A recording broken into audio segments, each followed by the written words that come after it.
Perfect.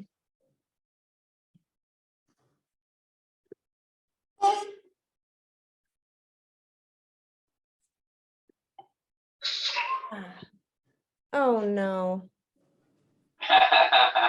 You'll get it, No Hannah. pressure. What Go, happened? Go, Hannah. You got it. Just some technical difficulties. We got it. Yeah.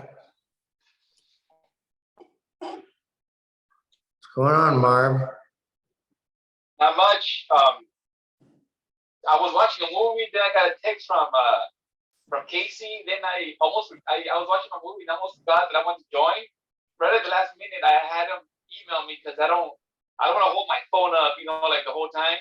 So I would just do it on my laptop, and so I had him email in which he's fast. Casey, thank you. That was pretty quick. I appreciate it, bud. The way you just kind of right away. No All problem. right, guys, we're recording now, and we're ready to start. Are you Why gonna is there share? still You gotta green share the presentation screen and stuff. a snapshot of somebody else's Oh, I'm not computer sharing the there. screen. No, Huh? you're sharing like your computer screen, but it's not the slideshow. What? Oh, I'm talking to Hannah. One sec, John.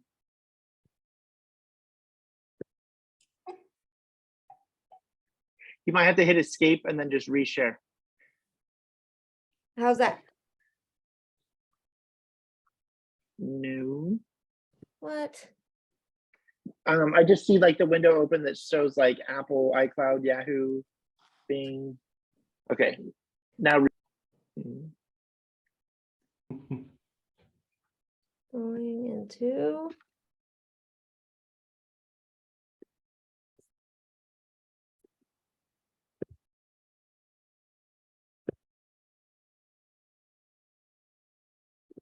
Hey, Victor, nice to have you here, bud. I see you right there.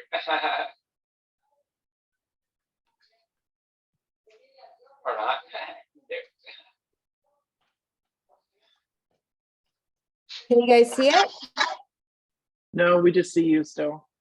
Sorry. No pressure. There we go. There we go. You got it. Woo. All right. Thank you everyone for coming to tonight's virtual session on tobacco use after paralysis.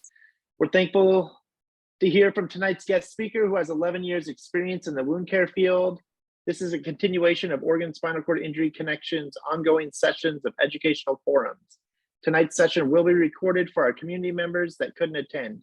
Please do not share any personal information that you aren't comfortable with being recorded. We'd like everyone to know that it's a safe space to share and ask questions, so please respect others' opinions and experiences. Please stay muted during the presentation and save all your questions for the end. Thank you. So yes, tonight's topic is tobacco use and paralysis, and presented by Hannah and myself. We're both community health workers, and we have our guest speaker, Robert Berry, who's a CHD. So, Current cigarettes. Yep. Go ahead, Hannah. You got it. So cigarette smoking is significantly higher among adults with disabilities, coming in at, over 27% compared to adults without disabilities, which is just at 13%. The percentage of adults with disabilities using e-cigarettes is also higher. And you can see that's almost twice, or it's more than twice as much.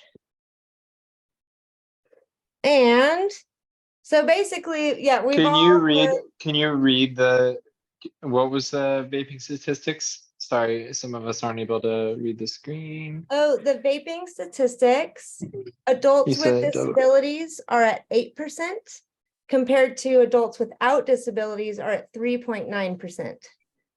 Thank you. And all right, so we've all heard of the many detrimental effects of tobacco on the body. These effects can be even worse for those living with paralysis, but we're not here to talk about the normal things we all know, lungs and breathing and whatnot. We're here to talk about something that we all need to think about, with our special conditions, and that's about pressure sores and the effects of tobacco with wound healing. And we're also going to talk about the effects of tobacco on neuropathic pain. So at this point, Casey, do you want to introduce our speaker? Sure. This is a dear friend of mine, Robert Berry. He's got 11 years experience in wound care and wound care clinics, and I'll let him take over. All right. Thank you so much, Case. Good evening, everyone. I was really thrilled and ecstatic when Casey reached out to me and asked if this was something I'd be interested in doing. And like I was telling everyone else, I don't think he got it out of his mouth fast enough before I jumped at this. I am a program director of a wound care center up in McMinnville. I am going on over 11 years now in this industry. 7 of these last years as a program director. So have very extensive wound care knowledge with this. So my goal is, like they said, is it's not here to preach to you guys to say quit smoking. That's, that's, as a former smoker myself, you got to be able to want to take that step. I just want to make sure that you guys have the knowledge of what smoking does to wound healing. As we all know, being in wheelchairs, there's a higher chance of pressure injuries and higher chance of forming a wound. So, so really, when we smoke, wounds do take longer to heal. What happens is it's a vasoconstrictor. So what it does is it constricts our blood vessels. So it makes our heart pump harder to get our body's fighting mechanisms down to the wound. So our red blood cells or white blood cells down to that wound and carry that oxygen down in there, so we can our body naturally healing way.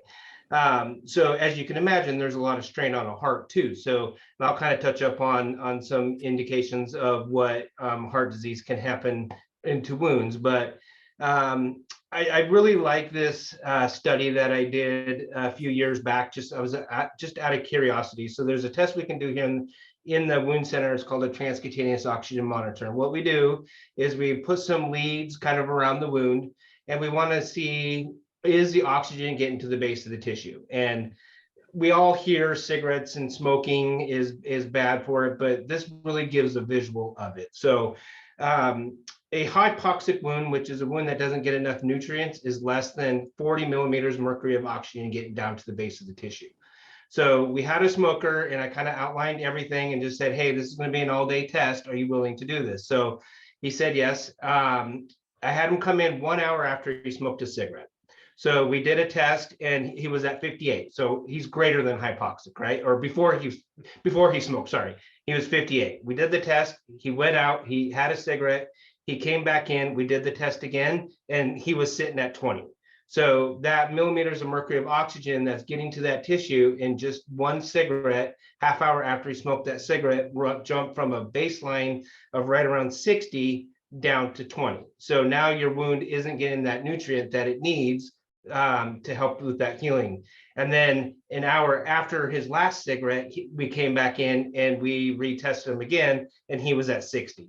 So as you can see, that body's mechanism able to send our nutrients down to the wound base is really impacted by cigarettes. So what it does is, so every cigarette with that really impacts that wound healing. We really force I don't want to say force patients, but they sign a contract when they start here. And because we understand and we do very extensive education on patients on cigarettes, and we just want to say, we're not saying don't quit cold turkey. If you're a 2-day pack of smoker, can we cut that down to a pack and a half? Can we see improvement of decreasing that smoking?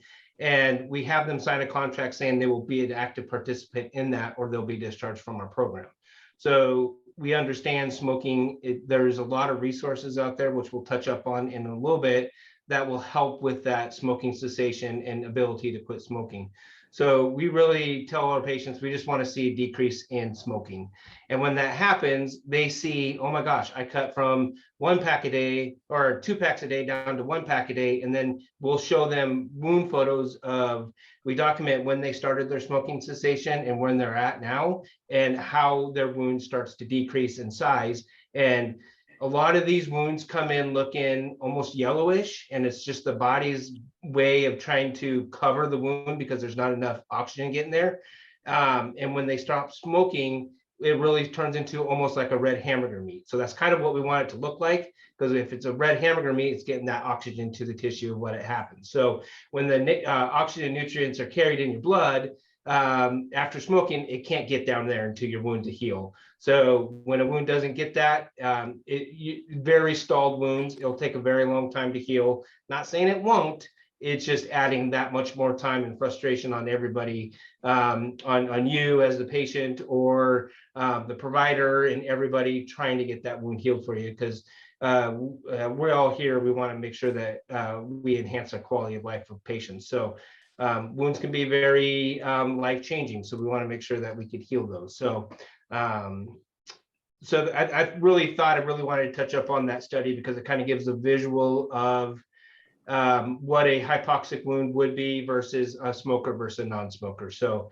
kind of really want to touch up on that. Let's see, is there another slide? You want me to touch on this one? Sure. Okay. Smoking by a chronic wound patient. So chronic wounds, those are really wounds that don't heal within 30 days. That's considered chronic, right? There's something happening on why that wound won't heal. So nicotine, carbon dioxide, hydrogen cyanide, and other toxic components, they all decrease our body. Our body is having to send mechanisms elsewhere instead of concentrating on the wound itself. So it really compounds the wound healing ability, and angiogenesis, which is new blood vessel formation, which is what creates that wound healing with that. So as you can see in this diagram, it really does kind of outline everything that smoking does. It decreases the tissue oxygenation, which I kind of touched up on. It proliferates our white blood cells, which our white blood cells kind of send the fighting mechanisms down to our body and kind of act like the army to kind of kill whatever is going on in there. Our fibroblasts, which is our tensile strength in our skin. So we kind of like to say it's kind of like they form little cells together, and it breaks it down, so they get a little more tender. So are more likely to get a skin tear when transferring, or more likely to get a wound on your elbow if you accidentally bump something, because our skin isn't strength enough to withstand that. So lymphocyte function, cytotoxic, and natural killers, these are all things that are really viable to the wound healing. So it all decreases all of that by smoking. So an epithelialization, that's that clear skin that you see over a wound when it starts to heal. So it really decreases that ability for the wound to come in. And we really want to heal it from the wound inside out. So when you get that light skin over the top of the wound, that's epithelialization. That's when the wound starts to heal. So all those things decrease. And not to mention vascular. So vascular, that's our body's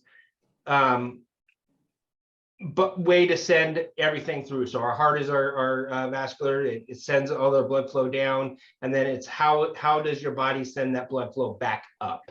So vascular. So we do. There's a lot of tests that can be done. So smoking really decreases that. It clogs the veins in your body, which does not allow that blood to kind of come back up with that.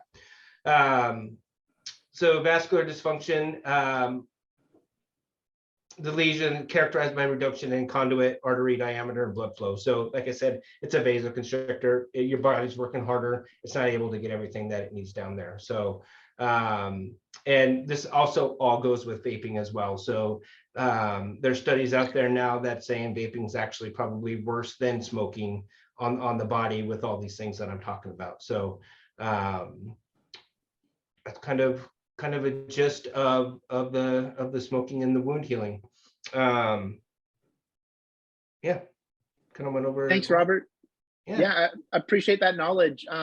If you don't mind hanging out for a little bit, I'm sure there'll be some questions at the end. Absolutely. Thank you. So let's talk about how else smoking affects the body. These are things that are more commonly known. Smoking leads to many types of cancers. It increases your heartbeat and blood pressure, and it strains your heart and blood vessels. It can lead to heart attacks, strokes, or limb amputations. It can make a tar-like substance that coats your lungs and may cause lung cancer. It leads to emphysema and chronic bronchitis, which are conditions that people with spinal cord injury really need to be careful of. It harms almost every organ of the body, and it leads to over 480,000 deaths in 1 in 5 deaths in every US year. Smoking leads to more than 41,000 deaths from secondhand smoke exposure, and on average, smokers died 10 years earlier than non-smokers. So let's talk about something else that us with spinal cord injuries have to deal with, and that is neuropathic pain. So does smoking tobacco affect neuropathic pain? And the answer is yes, it does.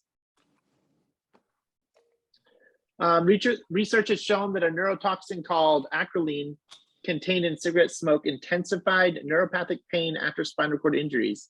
Acrolein is known to worsen pain by activating and causing a proliferation of pain receptors called TRPA1 or transient receptor potential acrolein 1 found in nerve fibers. So that's a very scientific way to say that it's going to increase your duration of neuropathic pain and the intensity of it.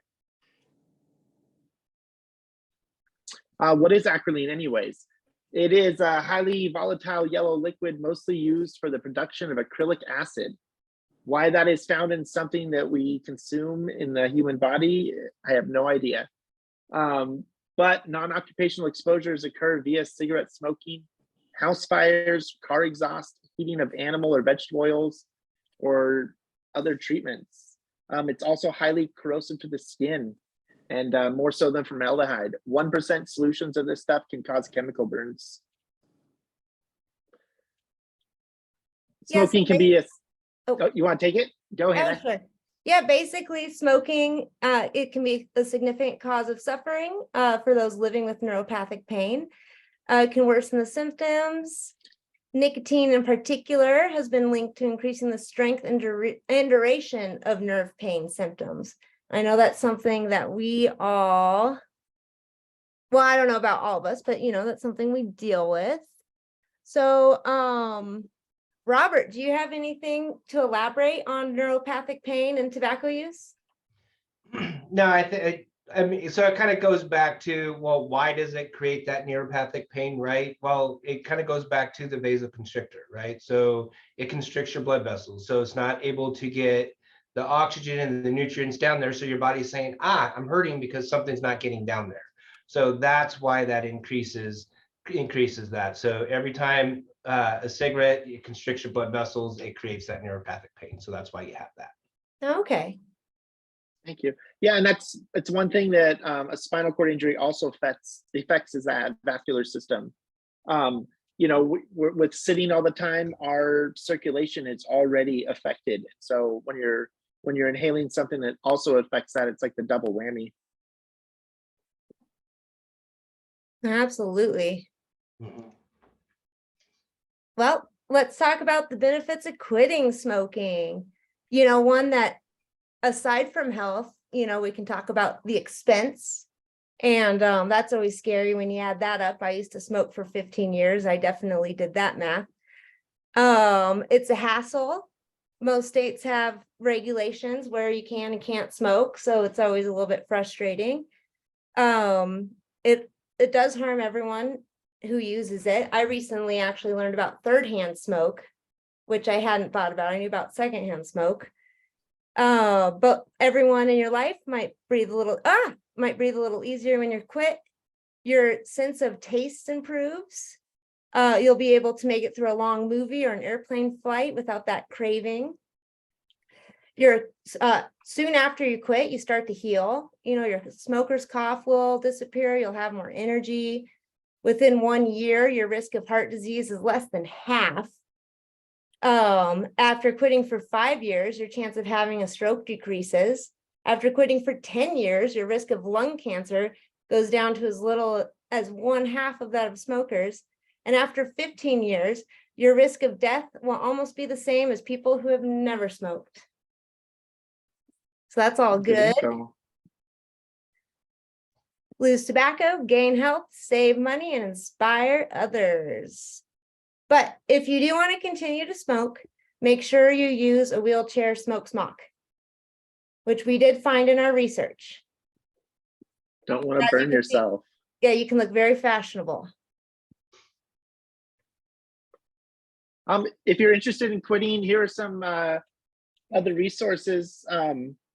Smoke-Free Oregon, they have some great resources out there. 1-800-QUIT-NOW, and that'll get you right in. And they also have a Spanish speaking line, which is 1-855-335-3356-92. Sorry, that writing's really small. Do you want to go to the next one, Hannah? I think that's kind of continued on. Yeah, here we go.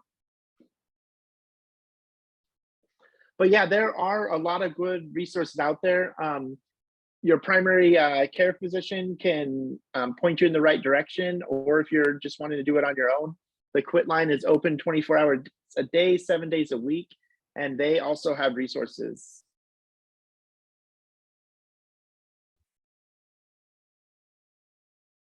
And then here's some resources on, you know, like not necessarily local, but some wider resources. Yes, and I heard they have more financial assistance for some of the smoke-free programs out there. Yeah, this is what we give our wound care patients in our clinic. A lot of good resources there. Visit them. Like Casey said, there is some financial help out there for that through the government. Cool. Very And cool. remember, this is recorded. So if you need to refer back to these, or if you want to reach out to Casey or I, we can get you this information. Can I get all the information, please? Oh, is Yeah. that Tony? Yeah, I just got back home and joined and missed everything, of course. So yeah. Well, Luckily, this is recorded. Yes, we'll get it to yes. you, Tony. Thank you. You, All right, you well, made it that's- just in time for Q&A. Yep, that's the end of that part. So yeah, Thank you very much, everyone, for participating in this educational forum. We hope it was useful to you. We are encouraged and grateful for your interest and time. We need to ask something of you, though. It would be extremely helpful to all of us who are involved in the ed forums to receive your candid and honest feedback on this particular event. Please feel free to share openly, as any and all input will truly help us. We're going to open it up to Q&A, and then at the end of that, we'll kill the recording and then just ask some questions about this ed forum and then any future topics that are of interest. So do we want to turn off the recording? nope. Let's leave it open for the Q&A. All Or right, actually, yeah, cool. go ahead. You can kill it.